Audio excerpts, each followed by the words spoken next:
По иронии судьбы, год предпринимательства заканчивается вопиющим случаем, когда один из предпринимателей допустил массовое отравление людей. Как с этим бороться? Что делать? Может ли государство нас защитить от этого? Для того, чтобы это обсудить, мы пригласили заместителя руководителя Роспотребнадзора Республики Саха-Якутия Изабеллу Самойлову и Людмилу Соловьеву. Она будет представлять, скажем так, пострадавшую сторону сегодня. Здравствуйте. Здравствуйте. Вас я ни в чем обвинять не хочу, и вообще даже не хочу обвинять Роспотребнадзор по республике. Да? Возможно, это какая-то системная проблема, но все равно я должен задать этот вопрос. Как вы это допустили? Столько людей было отравлено, почему ребенок попал в реанимацию, почему это случилось? Управление Роспотребнадзора сложно в чем-либо обвинить, поскольку не мы это допустили. Наше управление осуществляет надзор в сфере предпринимательства, в том числе по соблюдению санитарного законодательства отдельными предприятиями. Но, как известно, в последнее время у нас надзорные каникулы, либерализация законодательства произошла, поэтому у нас предпринимателей на 3 года освобождают от любых проверок с момента их образования. И плановые проверки проводятся не чаще 1 раза в 3 года. Последняя проверка этого кондитерского цеха, о котором идет речь, она проводилась в 2011 году. У нас были попытки их проверить, но, к сожалению, законодательство сегодня не допускает, чтобы безосновательно проводились проверки этих предприятий. Таким образом, государство всю ответственность за соблюдение законодательства возлагает именно на предпринимателей и повышает их ответственность за то, что они делают. Случаи отравления детей будут продолжаться. И вы ничего не можете, то есть государство ничего не может сделать.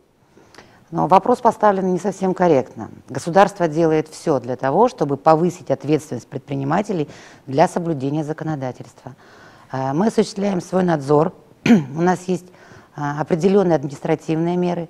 Кроме того, мы можем применить законодательство по защите прав потребителей, и любой гражданин имеет право обратиться в судебный орган для защиты своих прав. Я лично, например, я хочу довести это дело до конца, чтобы дальше таких отравлений не было.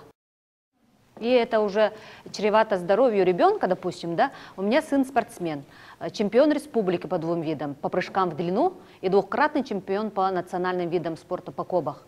И дальше, как продвигаться спортивная карьера моего сына, это уже под большим вопросом.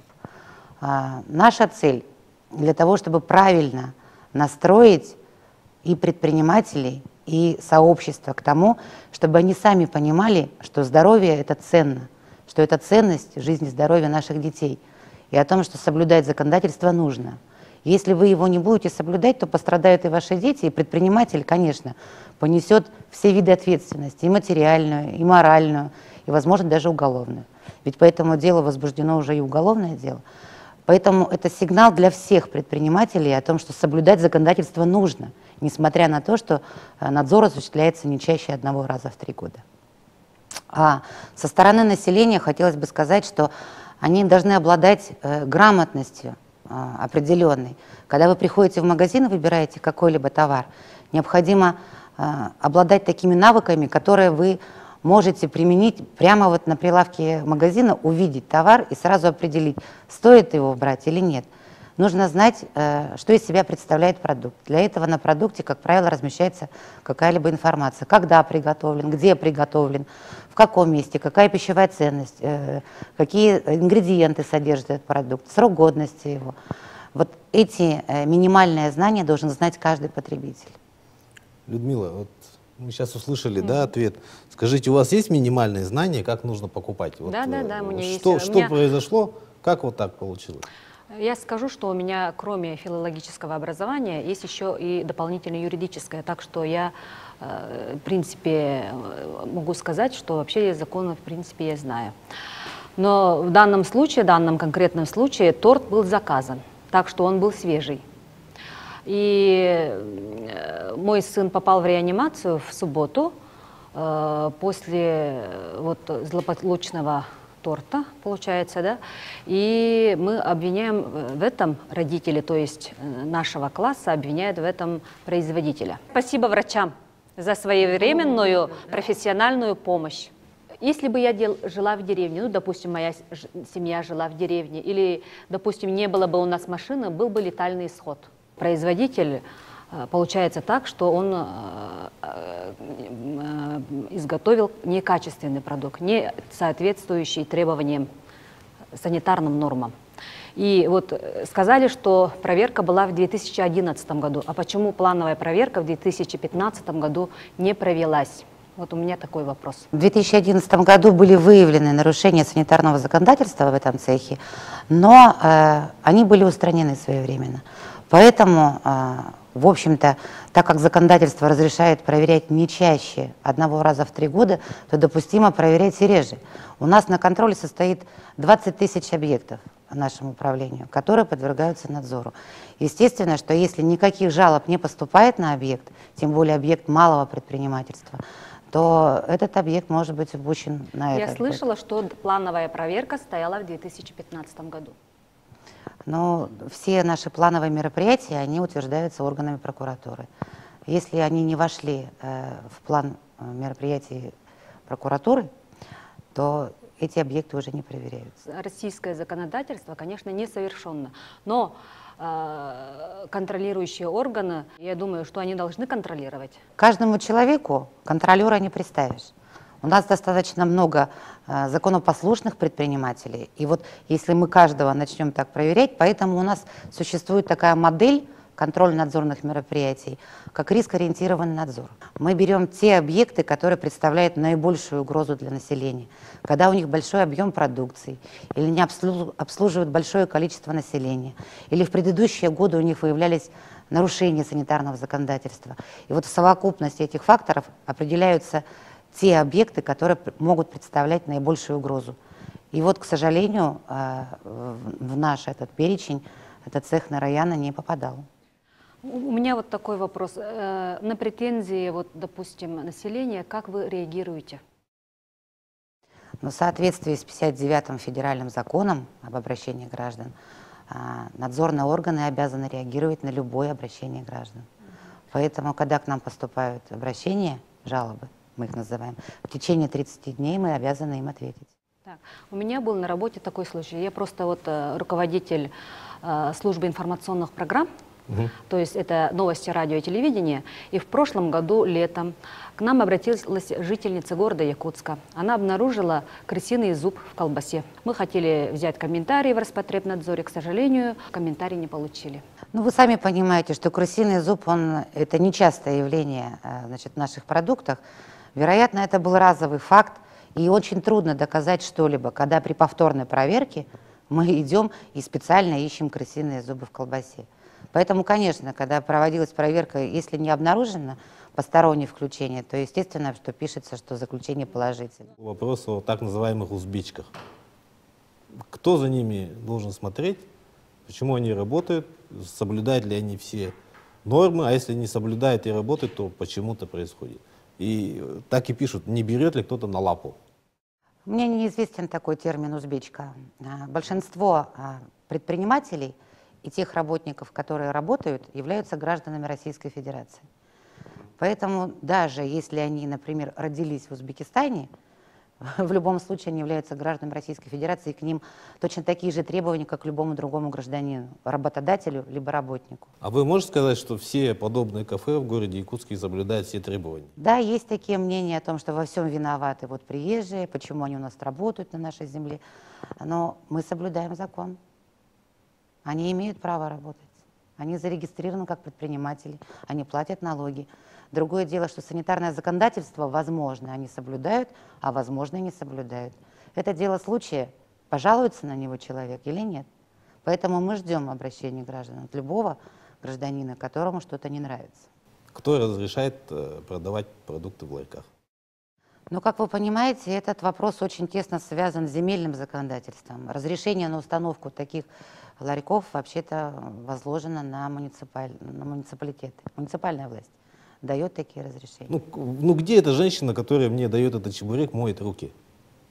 Возможно, у нее есть какие-то... Не заразит ли она меня или моего ребенка вот этой той же самой бактерией, от которых вот пострадали? Но современные средства дезинфекции позволяют не просто мыть руки, а еще обрабатывать их влажными салфетками с дезинфектантом. Возможны такие варианты, поскольку человеку разрешили... То есть вы им разрешаете это делать? Мы не разрешаем. Ну, это же происходит. Разрешает мэрия. Разрешает мэрия. То есть человек заплатил, взял в аренду кусочек земли, установил там свой ларек, он получил разрешение, допустим, на 5 лет. Ну вот как может он, так и соблюдает санитарные правила. Вот если поступит, например, на него жалоба, конечно, мы примем все возможное для того, чтобы он сделан. Но в то же время он предприниматель, он потерпит убытки. Поэтому мэрия постепенно такие ларьки и вот такие забегаловки постепенно закрывает. Частные лица, которые вот готовят торт, берут заказы, кто-то их контролирует? Разумеется, их должны контролировать. Разумеется, тот человек, который заказывает торт, он должен точно так же заключить договор, получить чек, получить информацию, конечно. Но то, что вот там вот на вынос действительно прямо из цеха выносят, по телефону договорились, вот эта кондитерская продукция в данном цехе, она практически не учтенная. То есть это был индивидуальный заказ, индивидуально его сделали, индивидуально вынесли. Вопрос, который волнует предпринимателей. Почему разные условия? Почему одних проверяют больше, а других меньше? Почему нет вот равных условий для всех? Вот. Вы о каких объектах говорите? Например, социальные объекты, государственные, здравоохранение, образование. Их можно проверять чаще. Например, каждую школу или летний оздоровительный лагерь мы можем проверять каждую смену. Потому что это такие объекты, которые все-таки несут большую социальную ответственность, большую нагрузку. И они воспитывают детей, от этого зависит здоровье наших детей. Предпринимательство у всех одинаковые требования, ко всем одинаковые. Не чаще 1 раза в 3 года. А теперь вот после вот этого массового отравления будете проверять все кондитерские цехи? Но в связи со сложившейся ситуацией и в связи с тем, что у нас предстоят большие праздники новогодние, с разрешения прокуратуры мы эти проверки проведем. Просто мне вот на днях тоже вот коллега рассказала, что они купили пирожное фирмы «Сладкие мечты», и у дочки рвота, понос, она подумала, что это ротавирус. И она тоже съела кусочек, и ей тоже стало плохо. Оказывается, не только вот на Раяне, и в других наших, оказывается, фирмах. В вашем случае у вас просто ребенок тяжело очень заболел, даже до такой степени, что я слышала, попал в реанимацию. Конечно, вы были вынуждены обратиться за медицинской помощью. Но есть масса людей, которые не обращаются, занимаются дома самолечением, затем, прослышав о том, что вот идет такое дело, они, значит, пытаются, значит, зарегистрировать свое заболевание, но, к сожалению, клиника уже прошла. Естественно, что такие случаи, они не принимаются во внимание, потому что объективный осмотр врачей говорит, он здоров. Поэтому не следует заниматься самолечением, бросать все на авось. Нужно сразу обращаться за медицинской помощью, чтобы регистрация прошла либо по скорой помощи, либо в поликлинике по месту жительства, либо анализы просто сдать. Это необходимо, потому что, возможно, вам потребуется какая-то компенсация за лечение. Если завтра закрыть весь Роспотребнадзор вообще, что изменится? Станут ли люди больше травиться или меньше? Ну, наверное, это будет счастливое общество. Вы понимаете, что если, например, Роспотребнадзор 3 года не ходит на проверку, то обязательно происходят какие-то, значит, отравления. А если его вообще не будет? Но будем надеяться, что ответственность предпринимательства настолько возрастет, что они будут соблюдать вообще все правила. И защищать права потребителей вообще никому не понадобится. Нет, мне кажется, предприниматель Вообще сейчас коммунизм. больше боится комментов в интернете, чем Роспотребнадзора. Естественно, это правильный процесс, так и должно быть. Он должен бояться за свою репутацию. Да. Не надзорные органы, а репутацию свою. От этого зависит его доход, от этого зависит его имидж, его бренд, в конце концов. Я теперь думаю, что этот цех на Раяна потерпел просто вот сокрушительное просто падение бизнеса. Ну, в связи с этим, вот общественность может как-нибудь содействовать в этом вопросе? Действительно, вопрос-то ну, не смешной вообще вопрос. Мы можем что-то делать, вот даже возьмем ту же программу ревизора, да, она уже что-то делает, я думаю. И может ли общество само как-то консолидироваться и делать вот проверки тех же заведений, которые вы не знаете, как называется узбечки? Мы очень большое значение придаем общественному движению. У нас есть дружественные общественные организации по защите прав потребителей, которые нам помогают выявлять такие случаи. Мы вообще приветствуем активность населения, которые сообщают о тех или иных нарушениях, потому что каждый сигнал, в любом случае, он всегда проверяется. И в любом случае мы всегда на него реагируем. Поэтому я приветствую, конечно, такую передачу, как «Ревизора». Появилась еще и передача «Магазина», к тому же. И любой гражданин, даже если он не является членом общественной организации, имеет полное право нам об этом сообщить. Потому что если снижается государственный контроль, кратность хотя бы этого надзора, то пусть будет общественный контроль. Мы наоборот хотели бы, чтобы это общественное движение по защите прав потребителя приобретало даже не просто массовое движение, а чтобы получало государственную поддержку. Ведь эта общественная организация по сути своей является НКО. НКО социальной направленности.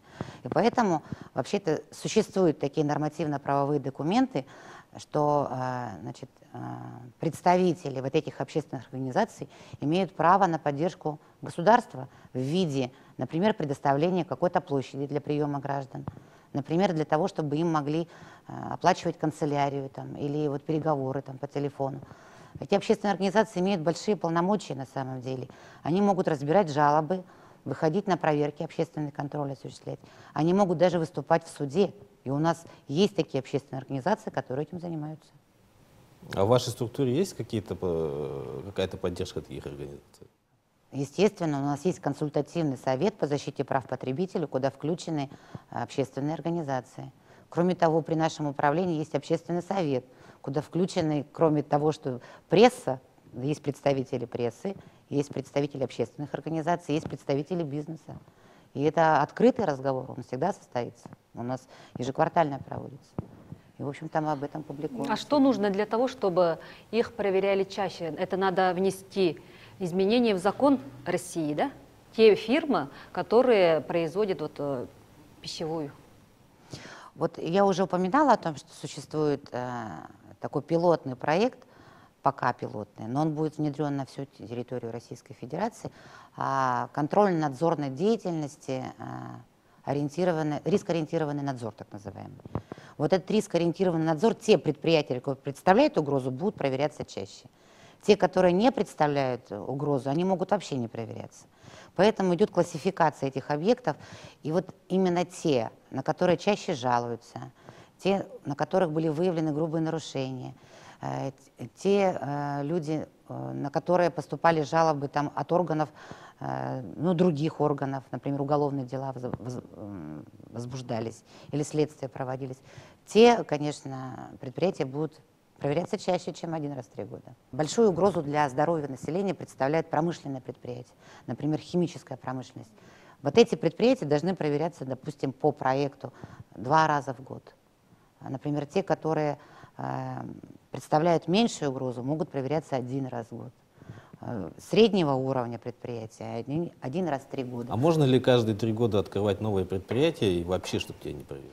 Этим пользуются вовсю. Это не открытие. Конечно, сперва они называются, например, агент, а на следующий год они будут называться агент плюс или агент минус. Новое юридическое лицо, новый ИНН в налоговых органах. Опять-таки 3 года его не проверяют. И открываются они очень легко и просто. Они просто арендуют помещение, получают ИНН, что они предприниматели, начинают работать. Если раньше мы могли контролировать ассортиментный перечень, какой персонал они набрали, значит, их технологию там, изготовления, выдавали там разрешительные документы какие-то, сейчас все это прекращено. Сейчас любой человек может открыть магазин, предприятие общественного питания, уведомить по интернету или через МФЦ о том, что он открылся. Не, ну в общем, вы согласны с тем, что что-то не так? Нет, ну, я это не же, согласна, нет, что что-то то есть не так. так и должно продолжаться. Так и должно Ничего не продолжаться. надо менять. Ответственность должна повышаться у людей. Дело-то не в государственных органах и в надзорных. Это не я виновата, не государство не виновато, это виноват предприниматель.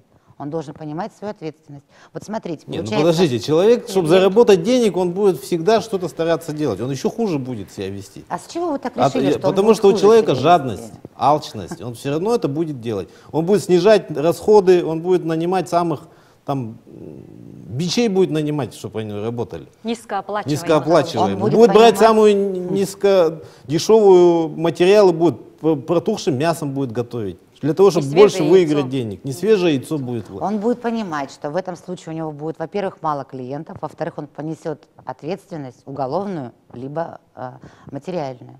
И вот эти вот страхи должны быть выше тех страхов, что он потеряет какую-то выгоду.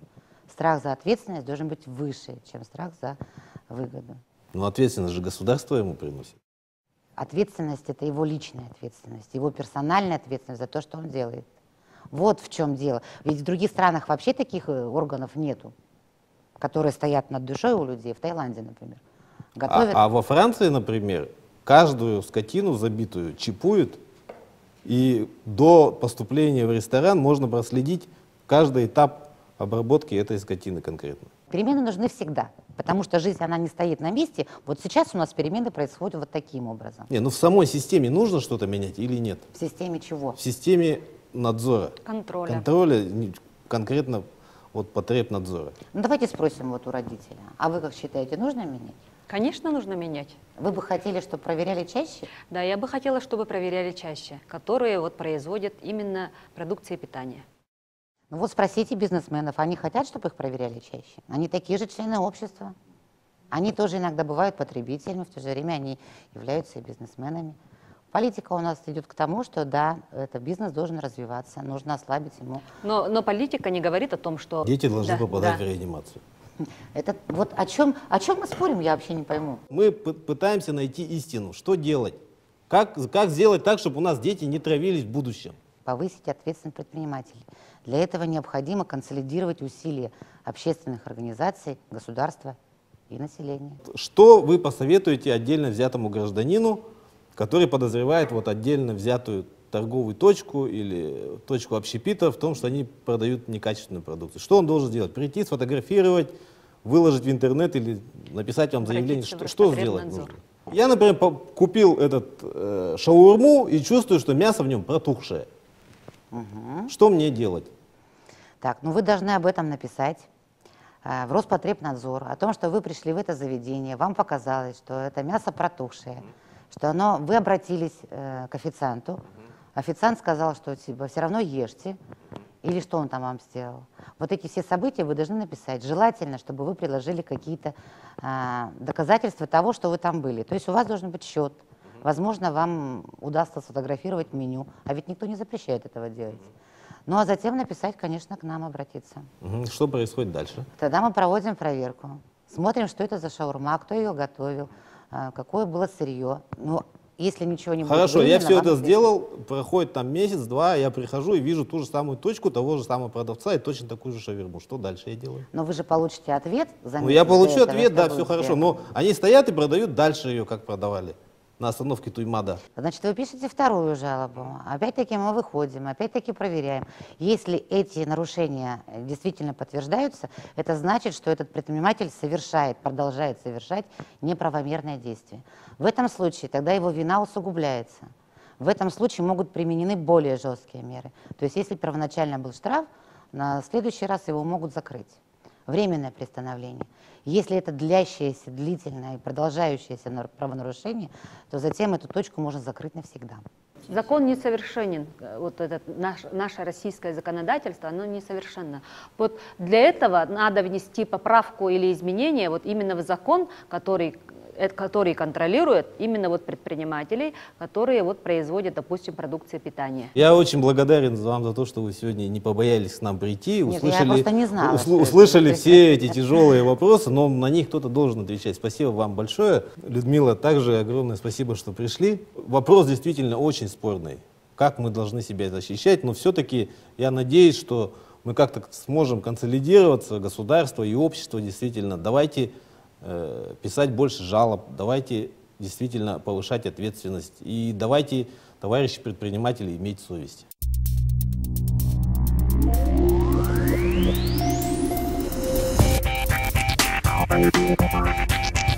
Thank you.